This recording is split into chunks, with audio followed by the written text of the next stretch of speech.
opinions expressed in the following are those of its participants and do not necessarily reflect those of the producers and the Six Talk Podcast Network.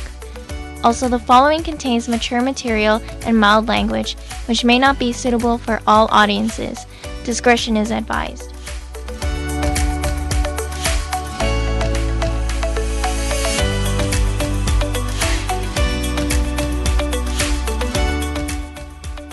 For Sunday night, August 15th, 2021, presented by Anime North, this is episode 49 of the Anime Roundtable Canada. Good evening from 6 Points, 10 minutes south of the Anime North compound in the Toronto West End. Mike Nicolas with you, joined by Kevin Ng, Mohamed Sharmarke, and Geoff Greig. Just a quick reminder again, if you want in on the conversation, you can contact us. You can email us, animeroundtable@gmail.com. We're on Twitter and Instagram at Anime Roundtable. Please give us a follow there, and you're going to hear from us for sure. animeroundtable.com is our website for show notes and past episodes. And yes, we do have a presence on Facebook. What are the means we don't use right now? Facebook, Snapchat. Twitch, YouTube, Snapchat, yeah. TikTok. Just about everything else. Live journal. Pinterest. Tumblr. Yeah, that's about right. Discord, that's the one I want to remember. Well, okay, as you might guess, the name we haven't brought up tonight is James Austin. Austin's off again tonight for some family functions. Happy birthday to 3 members of his family. They're celebrating all their birthdays tonight, and that's where James is. So happy birthday to those members of the Austin clan. Okay. Where do you want to start tonight? I know where we've charted much of the course, but we didn't chart the start of it tonight. I would have liked to follow up on the Space Eater chat from last week, and for reference, this is now the 4th week in a row we're doing an episode. We haven't done that in, well, years, more than a decade. Like, I would say the better part of 12 years, we haven't done episodes in 4 consecutive weeks of any sort, or any sort of recording in 4 consecutive weeks. This is the first time we've done it in the version 2 era. I think we've rarely gone weeks without James being around too. Mm-hmm. I would have wanted to follow up on the Space Eater chat we did last week, but obviously James isn't here, and Geoff hasn't heard it yet. Way to go. To be honest, a big part of that, and maybe this is the reason why I should listen to it, but I don't think I've read Japanese comics outside of Shaman King in years now. And even that, it's just sort of flipping through like re-releases, flipping through the re-releases that have come out. None of the titles that have been dropping have completely, attracted me to them. I'm more than happy to wait for the animation where I get cool theme songs. Oh yeah, okay. I hear you on that. It's Okay. like with me in anime, how I watch an episode of Gundam Build Fighters once every 3 to 4 weeks with a friend, and aside from that and the occasional hentai, I don't watch any anime as of late, unless I'm with somebody else. Mo has nothing to add to this discussion, does he? I mean, I'm more on the bandwagon sort of person. Like, I haven't read anything new in a while. I've like reread Air Gear and like Monster and shit, like stuff I own and stuff. But I don't know. It's I'm like hit or miss with manga. For me, I guess I'm the victim of the media mix. So I'll see something fairly recent, or see a title I haven't seen in a long time, and it'll come to mind whether or not I've read the manga equivalent, or whatever previous adaptation or previous version there have been in another medium. And there's some curiosity.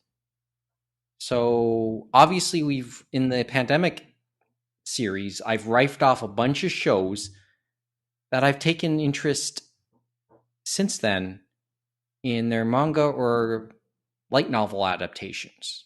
Toradora, I now have the light novels after watching the anime. Wave, listen to me. I'm curious about eventually buying the manga. Wodokoi, I know that the manga has recently finished up. I'll wait to see what the final version of it looks like in English. What's another one? Silent Voice. Kevin just talked me out of buying the softbox set and told me to wait up for the hardcover version that'll come out in October of the manga. Watch the movie. Durable. It's sorry? It'll be more durable. It'll probably look nicer too. And for reference, and here's a plug, because we're going to talk streaming services a bit later on. And and the listeners already know where that's going to sort of go. Silent Voice is, as far as of last report, still on Netflix Canada. All of you in the States can VPN that. I think the list goes on and on. Earlier this week, we mentioned the Japan Foundation Film Festival, the JFF Plus. Within it, there was Cafe Funikuli Funikula, and that's based on a book called Before the Coffee Gets Cold. The movie, well, I saw it as a movie. I read the book. I will tell you now, the movie was better. It's one of those rare cases I liked the movie way more than the book. A lot more emotional punch, especially if you're a fan of something like Midnight Diner. Another adaptation that was shown throughout that festival was The Great Passage. And that was the first adaptation of a novel that came out, I believe, in 2011. Don't quote me on that. I will double check. 13. The movie was Sorry? It was 2013. Well, 2013. And then the movie was what, 2014? No, sorry. The movie was 2013. My bad. Okay. Double check the novel for me for a sec. The anime adaptation of that came out in 2017. So since watching the movie during the JFF Plus, I've watched the anime. Earlier this week, I finished the novel, which, funny enough, was published by Amazon themselves. And I was able to get for the Kindle for 99 cents. And I cannot recommend all three versions of the same story enough, because if you've heard the show in the past, you know I take great interest in an adaptation of anything from one medium to another, because I really don't care how much of a NASCAR crash it could get. I'm one of those that maybe likes to watch the accident. Right, Mo? Dude. Good attitude to have? And I'll state it again. My own view on those type of things is I'm curious to see whoever was doing the adaptation, whether it's the director or the actors or whatever, I want to see what they thought was important from the original source material. What grabbed their attention and what they chose to depict. And just to see how every version, every telling of what's basically the same story, how much has changed, right? And in reading the book and completing basically all three known adaptations of Great Passage, there are slight differences from each version that are so worth noting, each and every single time.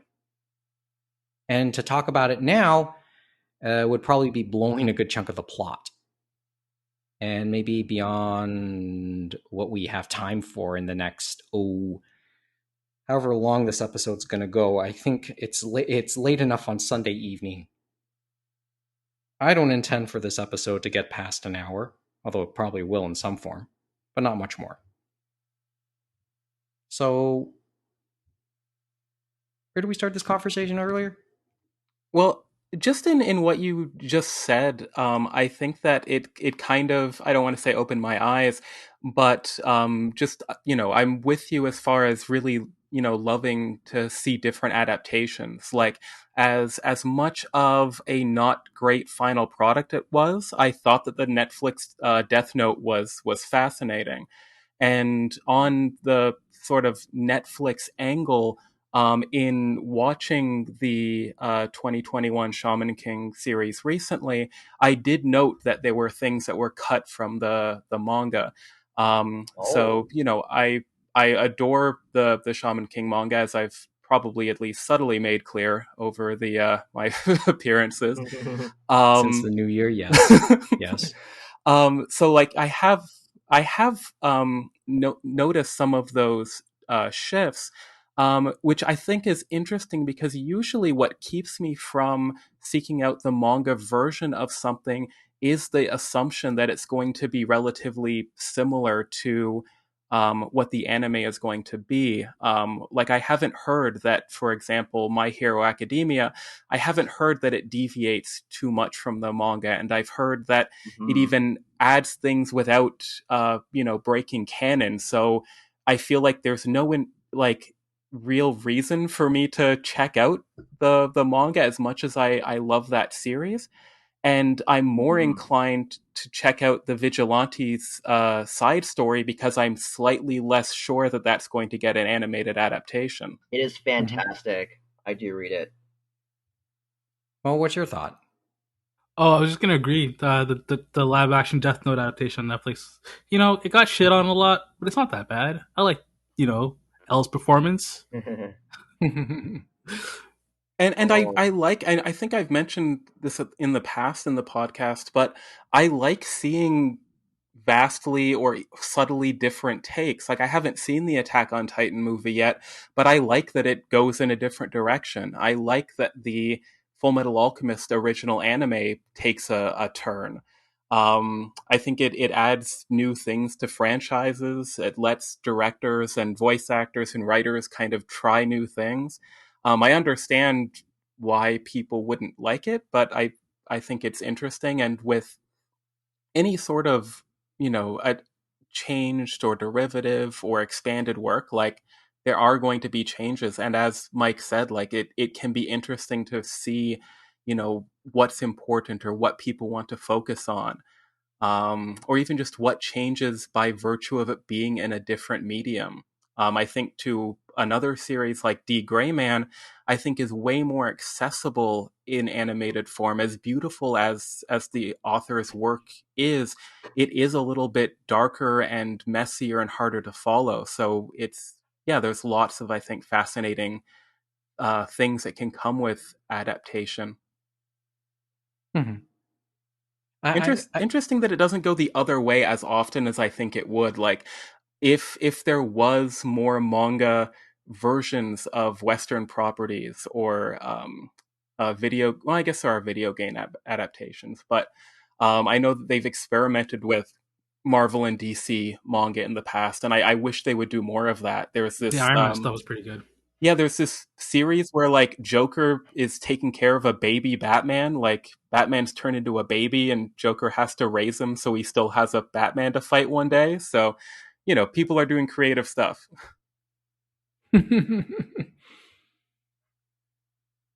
I will tell you and this isn't too much of a spoiler concerning the story behind Great Passage.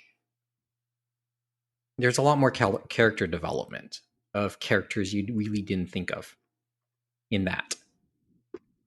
And obviously you can only depict and acknowledge so much in an animated and a movie adaptation. So if you came away from those originally and then you thought, okay, what happened here, here, and here, the book kind of plugs those holes in a good way too. Or vice versa. Or anyway.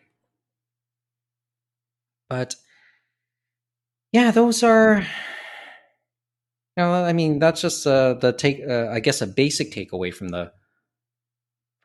the manga panel, at least without Geoff hearing it.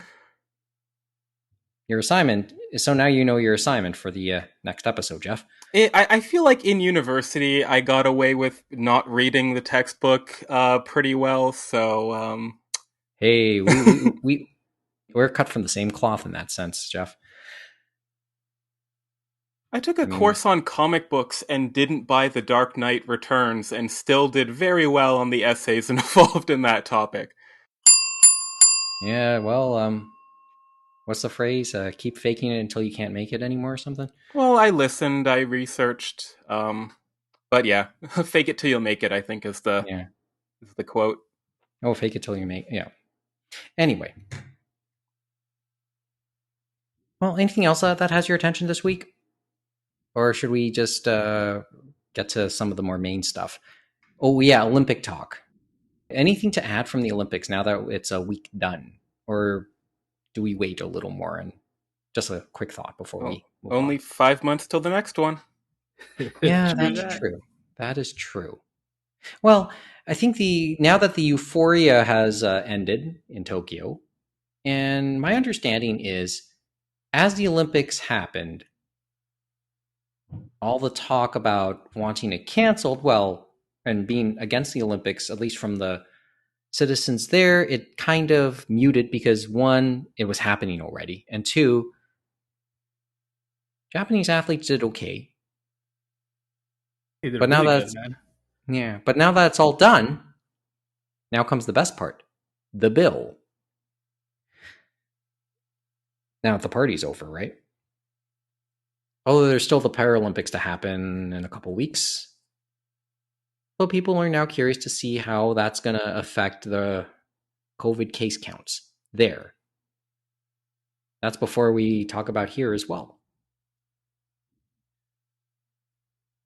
I mean, I don't think it's going to make a big difference. Or I think everyone's in a fourth wave now, so it's kind of is what it is, right? Right.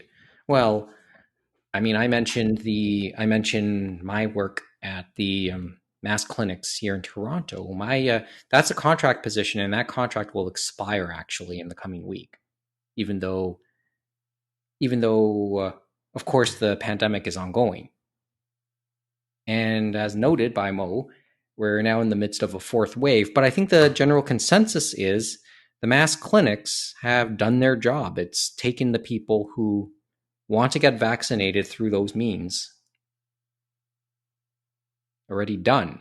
So they have to kind of pivot themselves a little bit and rethink how they're gonna vaccinate any more people. They should do it the way they did in The Simpsons, which is send everyone a letter saying they want a free boat. Come to this location. Well, incentivizing could be part of it, right? Oh well, yeah, but it sounds like the police scam that cops like to use to try and weed out criminals that they've been trying to find for a long time. Yep. I mean, yeah, there's some gullibility in there. I think the pivot is more based on, well, there are people who just can't get around, so bring the clinics to them. Yeah, man, go door to door. That's the next step. So we'll see as the concerns continue. But as noted, we are now in a fourth wave. Case counts, at least in Ontario, they've gone up. We were able to get them into the low hundreds a couple weeks ago, but now we're, I think, fourth day in a row the case counts have gotten over 500. Wait till we get to 1,000, man. You think we'll get to 4 digits again? Oh, 100%. Give it like 2 weeks or something. I think the issue here is that I think the hospitalization rates are not increasing as dramatically, right? I mean, death rate isn't. Now there's death rate for that matter. Right? So, I mean, right now it's just like unvaccinated people getting sick and then being hospitalized but not dying. I mean, it seems like the cases to death ratio is, if not the same, similar to what it was in the third wave, right? Like I feel like there's been a similar amount of deaths, but in terms of the people being infected that are vaccinated versus not vaccinated, it leans towards the unvaccinated. Right. Mm-hmm. But that also gives a chance for the for variants to ultimately mutate and get a new name. I mean, right? I don't think that's gonna be the case. I feel like for these variants, like most of these, like the Delta came from like what, India. Before that, we had the one from the UK, the South African one. I mean, I feel like we're at a point now where the next mutation is going to be like super dramatic, and we'll get our third shot, and then we'll be done, right? Hopefully by next year, we should be out of this pandemic. I think we said that a year ago. Okay. Well, you did well, Mo. I know the course you want to chart tonight was 2020. Yes. And hopefully the whole we're at episode 20. will be done in Yeah, 60 nice. minutes. Yeah, we're at 20 minutes. So idle chat's done. Host chat is done, and well, let's acknowledge this. James isn't here this week. I know he would sink his teeth more into this story, and we'll give him the chance when he does return in whatever form it is, whether it's episode 50 or another Space Heater chat with just him. But obviously the big news in the industry side this week is a story we've been following for about a year now. And that's the Crunchyroll sale to Sony, which was completed this past week. Crunchyroll is now officially part of the Sony banner. And fans rejoice. $1.1 billion well spent. Oh, yeah. Well, there's a lot. Well, first of all, there isn't. I don't know how much we can add to it aside from what we talked about when the deal was first announced almost a year ago. Fans, I know, aren't necessarily enthused about this. But I'm trying to make sense about where things will go next. Go ahead, Kevin. I can picture Gen Fukunaga celebrating with close friends, business associates, and family, like using one of those like guns that shoot out dollar bills and just partying. The money guns. Seeing like the money fly. Yeah. Go doing the. Not even that. He uses those guns that shoot out dollar bills. You know. Like, yeah, he's gonna make it rain, buddy. Yeah, make it rain. That's the phrase. Thank you. Thanks, Mo. Make it rain. Just like pouring champagne everywhere. Having a great time. Yeah, like he just won the Formula One Grand Prix, right? Yeah, just go past the finish line. Thumbs out. He won Formula One for the 5th time. Yo. Yeah, that's true too. Okay. All right, first of all, what happened with the Justice Department review? I mean, obviously we can only speculate. True. And at best give our educated guesses. And as I said, I'll fully admit I've only read little bits and pieces. I didn't give myself time to do a deep dive because, frankly, the weekend has already been quite exhausting because of work. I mean, the only thing that really got me was that they finally said that they're going to create a unified subscription system. So sooner or later, Funimation and Crunchyroll just become one. Let's go back. I'm curious to go back to that a bit later on. The quote was, "We are committed to creating the ultimate anime experience for fans and presenting a unique opportunity for our key partners, publishers, and the immensely talented creators to continue to deliver this masterful content to the audience around the world." Maybe they can call it Verve. Which, by the way, I think. Yep. Well, that was part of Crunchyroll too. That was part of Crunchyroll, and they've taken that in too. They have, yes. Which means that they have which means that now they officially have their fingers slightly. Oh wait, this doesn't sound right. Totally. Well, they have now something to do with High Dive because Verve has High Dive within its umbrella. I was thinking more like the Rooster Teeth stuff, right? And Rooster Teeth too. Yes. Well, okay. Maybe somebody can speak to this just a little bit.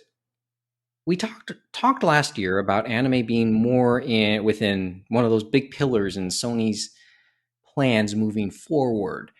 Maybe leveraging it into leveraging is a big word, key word in when we talk about this deal. But I was also thinking, how to integrate it into PlayStation services as well. It's a smart move. Has it really shown up? Has Funimation ever really shown up in the PlayStation store, prominently? And will Crunchyroll figure into that? How will these anime services really figure into PlayStation services? Like here's that unified subscription service I'm thinking about.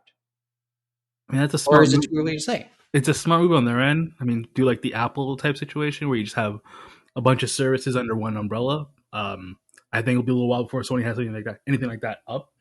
Maybe for like the PS6. Let's see. It would be interesting. It'd be interesting if they folded it into their subscription model for the PlayStation Online. I don't know if they would do that. They might want to keep it game focused, but it would be an interesting way to maybe get some crossover in there. I think that sounds like the more likely scenario, especially when you heard word earlier this month or in the last couple of weeks, Netflix plans to integrate a streaming video game service into their services, their streaming services in the near future, at no extra charge. Although that might be one of those limited time things, which has me thinking about the possible unified service that Mohamed brought up. Because I think one hope was always that Crunchyroll and Funimation could ultimately unite in subscribers, or wouldn't have to worry about buying two separate services with an increased amount of overlap. Dude, although I was sorry to interrupt there, but the whole Netflix gaming thing, this actually makes more sense because I know a couple of the titles that are going to be on there were like Sony exclusive titles. So maybe they get together in the future under that unified system. Mm-hmm. But here, okay, so going back to the whole subscription thing, and I don't really know. I'm curious to see how Netflix will handle that. I'm really curious because, to be fair to Apple, they made agreements and have their Apple Arcade and have compatibilities with all types of video game controllers. I'm really curious to see how ultimately Netflix will pull that off. I don't doubt they could. It's just, I'm just curious what type of, like, if you need if controllers would be involved, how do you figure that? Since they don't really have that. They're not, like, for Netflix, they don't have really a hardware presence like an Apple does, like Google has tried to develop in recent years and could have made and might make work with Stadia later into the future. Obviously, Sony has that for, like, God knows. But Netflix doesn't have a hardware presence. It's all soft. It's all services and soft, and at best software, but nothing hardware. So that's what has my attention on that story. Okay, going back to the unified service. Yes or no? In the interim, do not expect to see Crunchyroll and Funimation merge into one service, but but do not be shocked if you get like you can subscribe to both for this one low price. Yeah, the bundling. I mean, bundle. Yeah, bundle them together for a lower price than if you subscribe to them separately for some time. It keeps the money going, but I wonder if people would dollar billio. I wonder if people would look at that and just say, like, it's going to be one service in a year. Why would I do this now? Because it's likely going to be more than just choosing one. Like, even if it's a reduced price. And I feel that for a lot of people, they'll just say, I'll just subscribe to one and either pirate or visit my friend's house who has the other one. Or share passwords. Yeah, exactly. I mean, there's a concern also about the robustness of both systems. I mean, I was watching anecdotally, the times I've watched Crunchyroll most recently, when I was watching Tsukika and Tonikawa, there was a lot of lag when I was watching Crunchyroll. There's a lot of potential as well, but it sounds like the streaming technologies behind the two services need to improve quite a bit. Like, there's issues there, right? Oh, yeah. there's issues, a lot of technical issues, which doesn't mean they can't be figured out. And we're talking Sony. They, despite their issues, they're still up there. Well, we'll see if they figure it out. I don't expect them to figure it out. Not soon. And why would they? They don't have much competition anyway. Well, they don't have to. Well, there's no motivation in that sense. Let's, on the topic of competition and how the deal passed the sniff test. Does anyone have a thought as to how it did? Does anyone have any sense as to how it could have? It's non-essential service, so they don't care as much. Exactly. Plus, it's changing administrations, maybe slip through the cracks. Who knows? Can you fathom a guess, Geoff? I'll fathom mine. I don't have a solid guess, but I do wonder, and I am slightly bitter that Verve never came to Canada, but I can't help but wonder if they saw, oh hey, you guys used to be part of the same collaborative streaming thing like 5 years ago. This is fine. That might have been used as an argument. The past collaboration, like in many respects, it hasn't changed anything. And we were worried about the end of that collaboration when it happened, too. Like, this is one of those you can't please everybody type lines, right? My take on the sniff test is, well, I've sort of hinted at it already. Remember, anime is the center of our universe, as I've said in the past. But that universe isn't all that big. It's getting bigger. Enough that companies are noticing it and trying to get on the head of it. So maybe give Sony a little credit in that sense. And question how badly AT&T is in debt. Because maybe they could have leveraged Crunchyroll into something in the future. Although I guess they want to focus on HBO Max. Go ahead. Sorry. But let me finish this thought, okay, Mo? And then I'll let you chime in. I think they've also come to the conclusion, well, where's the competition going to come from in the future? It may not come from a dedicated anime service. It may come from other established streamers, other established distributors who are looking to get into the anime space themselves using their might. Netflix, Amazon, Peacock, and Universal. They've all made certain curiosities and investments, and you've seen stuff come up. I mean, Ghibli, once again, on HBO Max. So, it's a stockpile in libraries, and to appeal to that, and they want that those companies want to be able to get their share through their present services too. Okay, sorry, Mo. It's an incomplete thought because it's a thought that's going to ultimately evolve with time. Mo, sorry. No, I'm just because I know AT&T's been selling off a whole bunch of stuff. I'm just curious as to what their future play is going to be with all this. Their future is within HBO, I guess. Which leads me to another thought. It's always worth noting. This is all Sony we're talking about here. Every major movie studio in North America, and this is once again regurgitating a point we've brought up in past episodes. So there's plenty of time to expand this, to hear what we've said about it in the past. But I'll bring it up again. Just about every movie studio now has its own tied-in streaming service. Warner Brothers has HBO Max.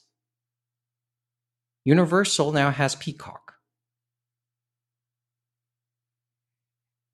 There's a word that Amazon is looking to buy MGM.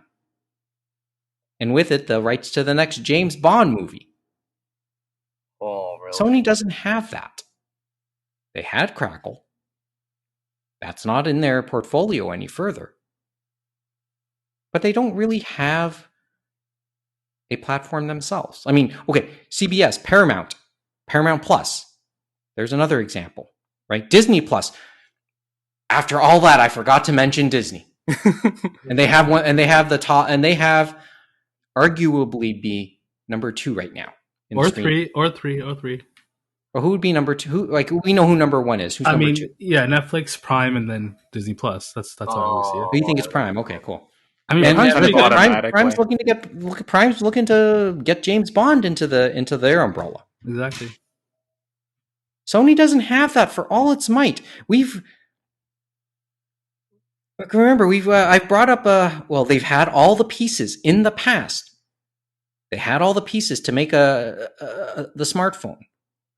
They had all the like over in the as they went from hard to soft, from hardware to software, soft and services. They went soft. Well, I mean, as in, like, the thing is, remember, and this has been like a line of thinking we had when we talked with Matt Alt, because he sort of hinted at it at the end of Pure Invention, which is, by the way, now in softcover. They had the pieces. They had the games. They had the hardware. They had the movies, the entertainment divisions, the services. But they couldn't put it together to start the smartphone revolution themselves. Somehow Apple did it, and they kind of went the other way around, built that hardware, and now they're trying to play catch up with their services. Apple TV. You know, Sony could just buy another service sooner or later, like Netflix, like Hulu or something. Oh, you know? Well, I don't know. You guys like, were to think of an example, but something like no, that. We're playing hypotheticals. The thing is, you could say they could buy a service, or they can make one because they have the library to make one.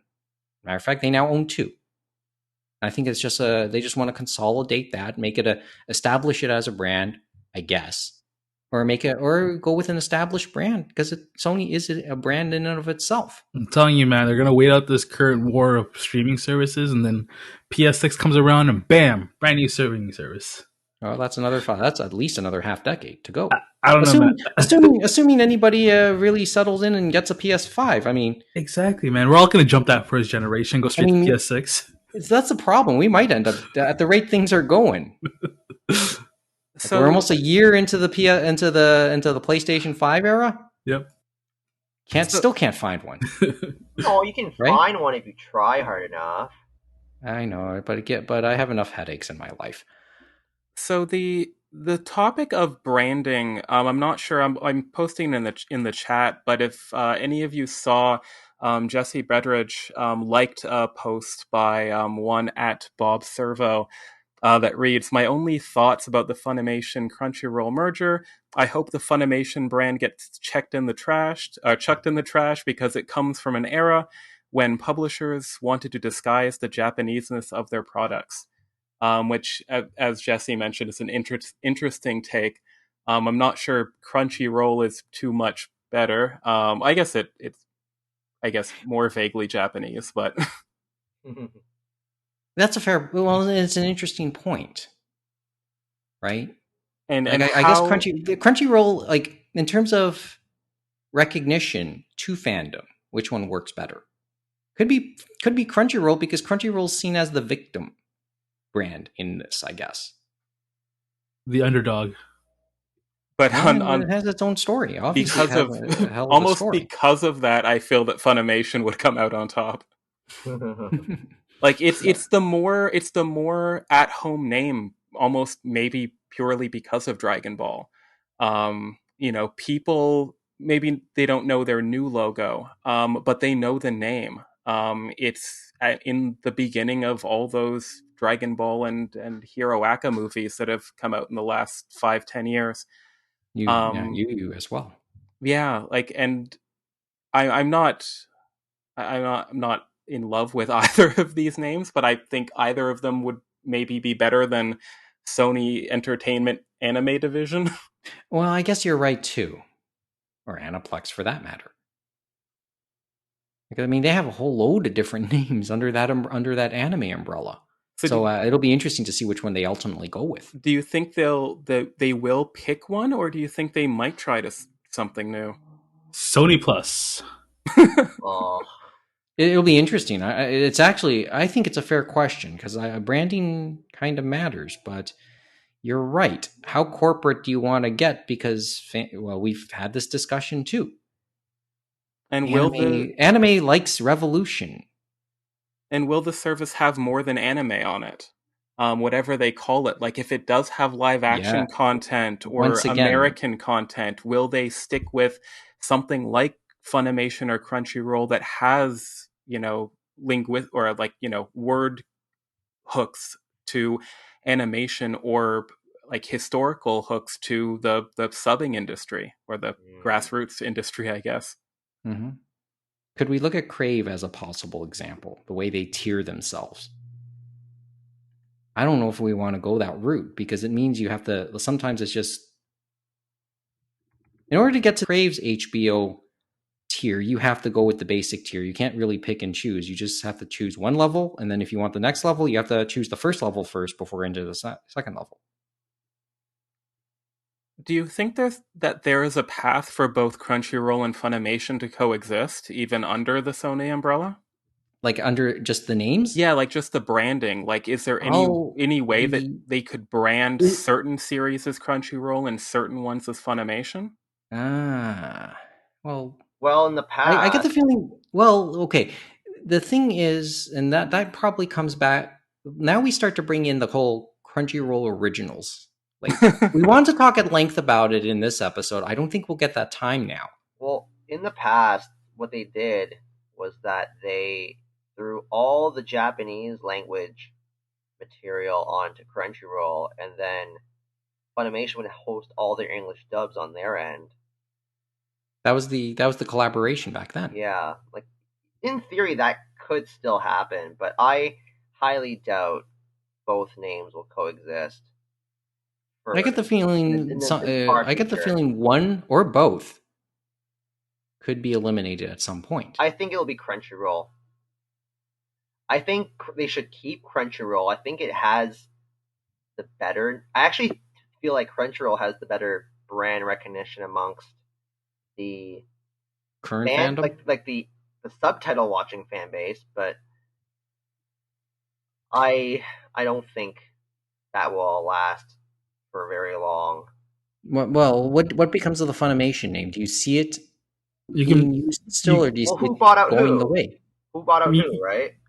I'm sorry? Who bought out who? Funimation bought Crunchyroll. Would they really dissolve the Funimation name as the people who bought out their competitor? It depends on which name has the better. What is it? Has the better recognition? I think. Well, not just recognition, but the better goodwill. You underestimate ego in this. I think ego would play into this decision. I think it would make more sense to keep Crunchyroll around long term. They should keep both. Yeah, I think they should keep both too. Well, I'm putting that off the table, though. Yeah, it's not. There can be only one. Can't wait for the Highlander remake, by the way. Huh. I mean, they should do it where it's anything new. They should go with Crunchyroll because I believe the fan base is there, and then label all their classic stuff, Funimation Classic, and then everything new is called Crunchyroll Originals, right? Wouldn't that be better? Well, you could see. I mean, could we see a scenario where we end up could we see Columbia and then TriStar? Exactly. Maybe, definitely, maybe. Because we see it within Disney as well. But keep in mind, because Sony has been buying up the foreign streaming services too, you don't see Wakaneem's name around. You don't see Madman's name around anymore. I think because they just want to complete their domination first before they start relabeling. Yeah, I get the feeling would now be exempt then. Well, maybe Crunchyroll is the name that'll ultimately emerge. I mean, the thing is, I think their plans were on hold all this time because this was the big deal for them. And they want to complete all that they were going to do before they went with whatever marketing plan they were going to go forth with. They should have a contest. Crunchyroll versus Funimation. Who wins? Just call it Funroll. Hey. Well, as I said, there's a lot more to this. I know when James rejoins us as well, we'll revisit it. And I think, you want to put aside the whole Crunchyroll Originals line? I know we want to talk a little bit more about it, and there's some timeliness to it with the premiere of Pirate Princess over the last couple weeks on Adult Swim, out of all things, which is under the Warner umbrella that Crunchyroll just left. And I think that's another little wrinkle to the story. I think I'd like to explore just a little more. But we're 46 minutes into this. And we didn't really, we just want to give a hot take or just a thought. But can we let's table it for next week? Yeah, let's table it for 5th week in a row. Whenever we do the next episode. The shambling corpse that is Crunchyroll Originals. Mm-hmm. There was a trailer for High Guardian Spice with coming soon. That means it still exists. In the hearts of fans. Well, it does have my attention. As I said, I've only... Because they can't get it out. Yeah, well, yeah. And I guess that's another question mark. So I do want to explore what becomes of that. And within all of this mess of the whole thing, of the whole finalization of the sale. So there's a bunch of other angles we haven't realized. And I think we've taken up too much time, or more time than we wanted to, at least at this point in the weekend, which is ending. So you want to hold up and we'll talk about it further next episode? Yes. Maybe next week? Yes. Okay. Geoff? Sure thing. We're okay with that? Yeah. Well, yeah. I think I still want to wrap my head around and read a little more up on this. And maybe watch a couple attempts at Crunchyroll Originals, aside from Tonikawa. Okay, let's take the break. When we return, Mohamed wants to play a game. If it works out, maybe we'll do it again next year at Anime North. Fingers crossed. Fingers crossed. And then we'll end off tonight with looking back on the life of Fred Ladd, who passed away this week. We'll say some words before we end it off tonight. But let's take the break. Back with a little more after this. It's the Anime Roundtable on the Six Talk Podcast Network. Do Japanese people have longer intestines than Westerners? Can sexy things give you anime-style nosebleeds? Why are vegetables so insulting in Japanese? If you want to find out the answers to those questions and many others, then I've got a podcast for you. It's called Ichimon Japan. That's ICHIMON Japan. Ichimon means one question, and every episode we ask a question about Japan and dig deep into that topic. So if that sounds interesting to you, check us out at japankyo.com or wherever you get your podcasts.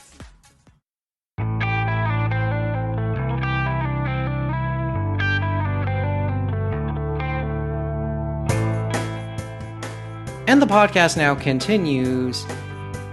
Nicolas, Greig, Sharmarke, continuing the conversation with you in front of a virtual audience. Thank you for listening, and online via the Six Talk Podcast Network official podcast, Anime North. It's like our first break we've taken in a couple months. But Mohamed kind of insisted on it. I mean, I think the audience needs a break every once in a while. Well, the audience doesn't really see anything because we just get back right to it. That would be a unique podcast take to make the audience wait for as long as the host actually break for. Yeah, been a little bit. Well, we did want to reset because we're going to do a bit of an experiment now in this final back end of the show. No bullets this week. Not really bullets.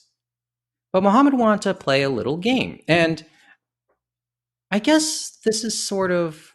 Well, okay, let's preface this. I'm going to do a quick preface. Earlier this week, on the topic of Sony announced the new permanent host for Jeopardy! In light of Alex Trebek's death back in November. They finally announced his replacements. And I have to use the word replacements, because they decided on two permanent hosts. Current executive producer Mike Richards will become the new regular host. And Mayim Bialik, she of Big Bang Theory and Blossom, and Call Me Kat, presently, who, by all accounts, because I didn't watch the episodes, did a great job when she guest hosted the show for a couple weeks a few months ago, has also been retained and will be a host for primetime specials and special tournaments. So the successors for Alex Trebek have been determined. Now, how does this all tie into this segment? Well, one of the popular subjects on both Jeopardy and its sister program, Wheel of Fortune, was a category called Before and After. Which leads us to Mohamed's idea. Take it from here, Wink. Yes. As Mike has preference, yes, this is like that. I call it the anime game. It's inspired by the movie game. It's where you take two animes, kind of squish them together. After I read a clue, you then tell me the animes, right? I only got a handful, so we're going to test this out real quick. And by the way, Anime North fans, pay attention. This could be an idea for the next live episode we do. Not necessarily online, but in person. And Anime North Game Show production staff, you can turn off the episode right now. Okay. Shoot. Don't tell me the file just crashed on you, Mo. Absolutely not. Come on, guys. I was building anticipation here. All right. So, first question. It's a fairly straightforward one. I think everyone's gonna get this one. Inspired by volleyball ace Little Giant, middle schooler solves the Millennium Puzzle to take on his alter ego to fight the forces of evil with a card game. Wait, so how do we say? How do I raise my hand or buzz or whatever? Just cut each other off. IQ Yu-Gi-Oh. Ding ding ding ding! We got a winner there. That's pretty good, actually. Yeah, that's pretty good. Hi Yu-Gi-Oh. Yep, hi Yu-Gi-Oh. There you go. Yeah, that's pretty good. That's pretty good. Oh, you're supposed to technically combine like the last syllable of the first word and the first. Yeah, you do that, or one word kind of melds into the other. You're supposed to do that. Okay. Something like that, yeah. Usually the titles end up sharing a syllable, more often than not a word, but let's say a syllable to start. Yu-Gi-Oh! Yeah, that works. Okay. Go on. Mo? Yeah, guys, on to the next question.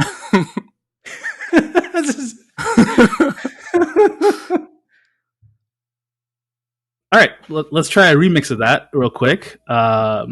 Inspired by volleyball ace Little Giant, middle schooler dies, saving a young boy only to find himself in the spirit realm, where he becomes a spirit detective, thwarting the evil presence on Earth. Haikyuu Yu Hakusho. There you go. That's pretty good. I swear, are all of these going to just be hi and then you? No, just the first. I think I'll just let Kevin and Geoff go battle royale on each other here. No. The next ones are different. I think Mike might know this next one. Haikyuu Fuji Yugi. No. Okay. A legendary assassin abandons their bloodstained lifestyle in an effort to repent for their sins when a demon drags them into a cursed well on the grounds of their family's Shinto shrine. Oh boy. See, I recognize the first part, but I don't recognize the second. Ruru Ninuyasha. There you go. For God's sakes. I was thinking too hard. Oh, wow. I had more clues if that was getting hard. Like I wrote extra clues for that. So for instance, I would say instead of hitting bottom of the well, they find themselves ending up 500 years in the past, where the demon's true target, a wish-granting jewel called the Saikon Jewel.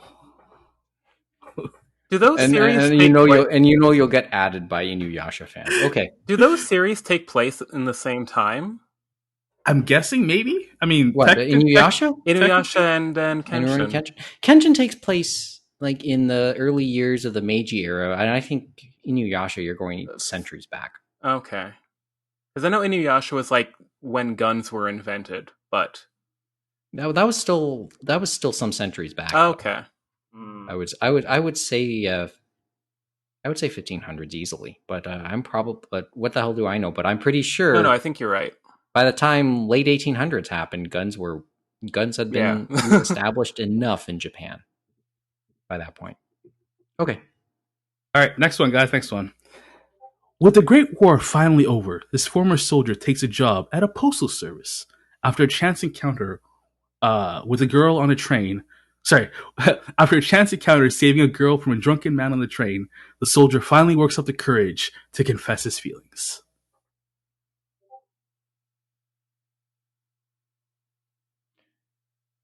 Well, I haven't watched enough lately, so. Kevin? Geoff? I feel like this will date me, but part of that sounds like Densha Otoko, or Train Man, but the other part I can't really think of. The Great Wars. Go ahead. Just with Postal, like, is Tagami Bachi there anywhere? Well, that's a great manga. I love that. That is one I actually read as a manga and not the anime. I love that book. Yeah, the anime does not do the art justice in that. I'll give a hint. Kevin was right on the second one. The first one is Violet Evergarden. So we're looking at. So it goes. Violet Evergarden Sho Otoko. Wow. That was a little rough. Yep. Trying a little too hard. I like that. If you think that's rough, wait for the next one. All right. Next question. High schooler dies, saving a mysterious girl from a monster, only to be revived with a Kagani to fight Homunculus. As him and his family settle in for the fourth time, only to be given a straw hat from a pretty girl.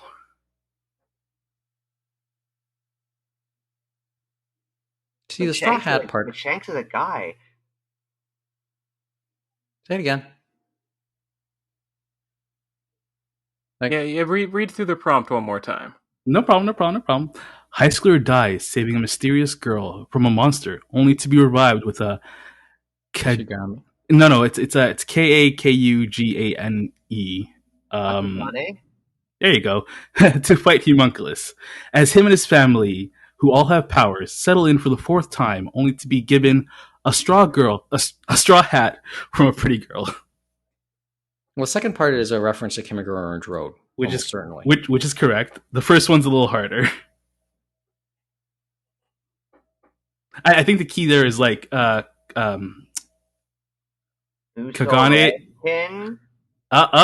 Complete it. Kimagure Orange Road, really? There you go. That's a bit of a stretch, though. Because it's Kin, it's Busoran Kin, but it's Kim, it's Kim is for Kimagure Orange Road. We're really trying to stretch. I like the idea. I was like, of course, it means you're fine. Very familiar, and I did read Buso Rankin, so I was like, oh, is that Buso Rankin? All right, last one, guys. Bully high schooler takes up boxing. When one day he finds a goldfish that becomes human, only to cause the moon to fall out of orbit. Whoa. I'll admit I haven't seen the second one, so there might be more to the plot of that movie, but yeah. Well, with the boxer, what does that refer to? Oh, I mean, I assume everyone knew the first one, right? Bullied high schooler who takes up boxing. Well, there's several boxing. I would assume it's Ippo and not Ashita no Joe, but no, it's Ippo.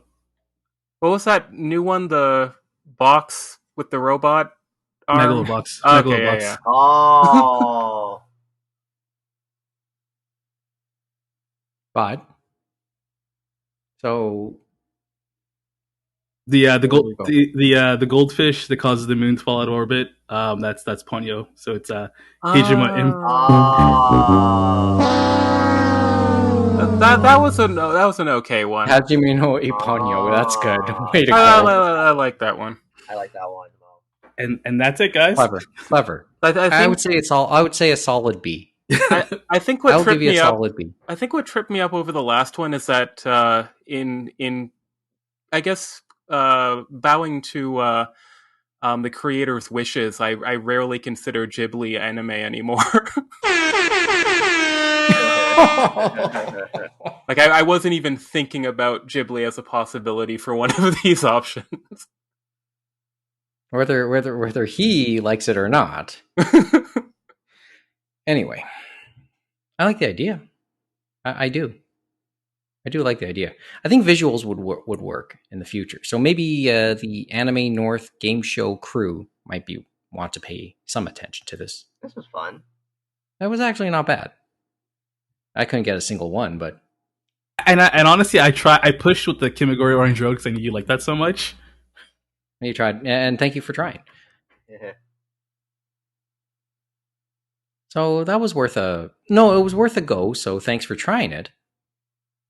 And I would say we can put that as part of the game, as part of our little games, right? And I think that we can try in the future within the game. I thought that you did a really good job with the straw hat thing because Kevin and I were both thinking One Piece, which I think would have kind of played out in a studio audience environment too, and then you'd have some people who would realize it was a different series. Mm-hmm. So yeah, I thought the choices, the middle at the end there, some of them were a bit of a stretch, but I think the decisions for the anime were really good. Do you want to pitch this to the Anime North game show crew? I mean, I guess we could wait till that happens. It's only August, right? Yeah, it's true. It's kind of early, but it isn't a bad idea. It certainly will make some people's brains spin a little bit, but I thought that was a noble attempt. I thought it wasn't a bad attempt at all. Of course, nothing's perfect. There's always better on the topic of Canadian elections, because that was a catchphrase of Justin Trudeau. And they did announce an election today here in this country, but that's another story. They did. So I'm sure we'll talk about that at least one more time in the next 36 days, I believe it is, before the ballots have to be counted. How awesome is it that Canadian elections can be called that fast and can only last that long? Right? So, yeah. Imagine how many more billions of dollars it would be if it was a year like our neighbors down south. Dude, imagine if they had the power to just call elections whenever. I can see Trump calling an election every 6 months and then claiming he won every time. Oh. Can we not talk about that anymore? Anyway, he still says he won the last one. Okay. Well, thanks for the thought. Is there anything else you want to add to to this new idea? What do we call it again? The anime game. The anime game. Okay. Well, is there anything else you want to add to that? Nope. Visuals? Do you think visuals would help? I mean, I'm guessing. I mean, it would question wise because I wouldn't have to keep reading the questions. You guys can read it. Yeah, kind of on a prompt. Okay, yeah. I get it. Oh, and then maybe a mash, and then maybe and then maybe show both the series you're referring to side by side. That would make sense. Yeah. Yeah, it would have a good. You would need a visual component, and heavens knows, we still stick with faces for radio here. But thanks for the thought. Thanks for the attempt. That was actually a nice way to start to end things off on this Sunday night.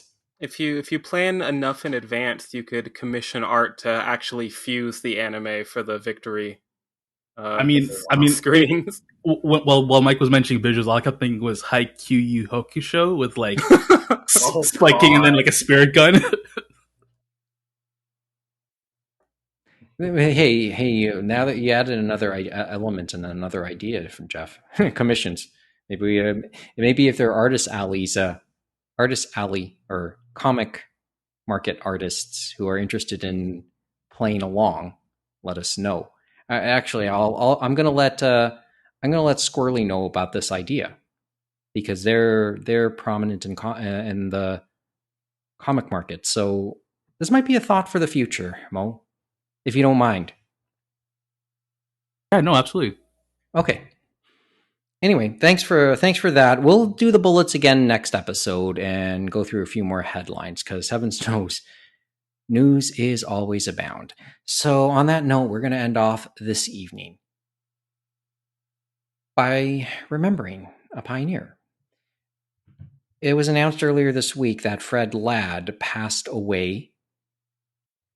His death was announced earlier this week. He had actually passed away back on August 3rd.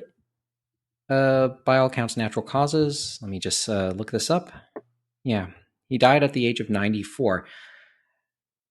Fred Ladd is considered a pioneer in this business because he introduced Japanese animated cartoons to North America when he brought over Astro Boy and sold it to various NBC outlets in the 60s. That's really as much as you need to know about what he accomplished. He's the guy who started the fire in many ways. I personally cannot say too much, having never really crossed paths with him or any real memories of ever seeing him in person. I know the name. I know what he did. But if you really want to start to get some of those memories, Mike Toole earlier this week put up a great article about his encounter with Fred Ladd at Anime Week in Atlanta in 2003. That's worth a read. Obviously, there are a bunch of other tributes online. He did appear at Anime North, I believe, in 2001, and won the Momiji Award at a luncheon. Eileen McAvoy on her Facebook page, I can tell you, and I don't think it's on the Anime North pages, but she put this on her own personal page. She put up some photos of his appearance at that luncheon and at Anime North that year. Personally, it was from a time that I wasn't regularly going, so I can't speak to it. And that's why I can't really speak too much about any other memories I'd have for Fred Ladd. Two I can relay as we end off tonight. Speaking briefly with Matt Alt. Matt Alt cites that as a regret that he never met him. But he very much knew what he did. And last but not least, somebody else whose legacy also includes Astro Boy in North America, Fred Schott. When I asked him, he just said, Fred was a gentleman with a fabulous sense of humor, sharp as a tack. Interpreting through him was always rough because he spoke fast and always used a lot of jokes. I got to know him and his wife, Eileen. And he added that he was also close with his daughter as well, and that's how he found out about his passing.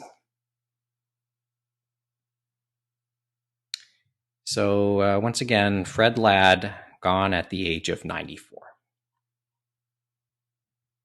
Okay, that's my ramble. Do you guys want to add anything to that one before we end off tonight? I don't know if there's anything else I could add, that because this is all just really haven't given it too much thought. But I certainly respect what he's done, just looking at the resume. I think reading through the article that was that Mo linked on Anime News Network, to find out that he had at least a small early hand to play in Sailor Moon, especially as here in Ontario, and as a Canadian fan of anime, like that definitely has it's kind of fascinating to hear that the person who brought anime to North America also at least had a small hand into that. But the main thing that stood out to me about his contribution was his part in the now, somewhat famous story of adding lyrics to the Astro Boy opening. And I love anime openings maybe more than the series themselves sometimes. And, it's interesting that he sort of inadvertently, invented the anime opening, as I think the article states. You know what? Now that you bring it up, as everything goes in further outside influence in Japanese animated productions, there's one thing that you hope never happens. You know how some shows, just so that they can keep the time and have that time to themselves, kind of omit the opening theme song? Sitcoms, when CNN did the documentary about sitcoms, and they went an entire segment about opening theme songs. It's an art form when it comes to anime. The Annie song, the 90-second opening, it's an art form. And you hope, with all that's going on, that is not in danger. It could be. And Fred Ladd, but now that you bring it up, Fred Ladd may have had something to do with it, with some of that, right? At least the popularity of it, yeah. Mm-hmm. And I'm definitely with you. Like, I think I would probably literally mourn the loss of the anime opening if it was phased out in the same way it was other forms of television. Mm-hmm. Kevin, Mo, you have anything to add before we end off tonight? The little bit in the ANN article that Mike Toole wrote where he eventually formed his own company from the sounds of it, and then they ended up putting out the original Tetsujin 28. I actually didn't know that. I was like, oh, that's pretty cool. And I also do agree with the whole segment on the anime opening. I actually didn't know that either. So it was a pretty insightful read. I was like, oh, there's a lot of things. Well, not a lot of things, but there were things that happened throughout his career that he helped spurn, and he was involved in having certain things happen as they do now. I was like, oh wow, this is pretty cool. Mo? Nope. Nothing else from your end? No. Okay. There isn't really much else to add. Just a thank you. Because I always like to harp on the theme. Okay, younger fans don't know about the stories from the past. So here's a good one. Here's a real good one for you. And all you can really say is thank you. Because he did start something he did start a good fire, didn't he? Keeps us all warm in many ways. Anyway, that's all we got for this episode. Once again, if you have any questions or comments or want to get the rights for Anime off of Mohamed Sharmarke, contact us first. animeroundtable@gmail.com is our email address. You can also chime in on the conversation as it was tonight. Twitter and Instagram, once again, @AnimeRoundtable, animeroundtable.com for past episodes. And wherever you're hearing this, if you can, please give us a review, because reviews, and especially good reviews, could help us in the algorithm and help us find more listeners. And of course, word of mouth always helps as well. We would love your 5-star reviews, and wherever they allow you to do that. We typically do episodes once every other week, although this is now the 4th episode we've done in consecutive weeks. But regardless, wherever you're listening to this, don't forget to hit the subscribe button so you can be notified whenever something new drops. So, until probably next week when we do a fifth episode in consecutive weeks. Thanks for listening. Good night from Toronto, and join us again for another edition of the Anime Roundtable.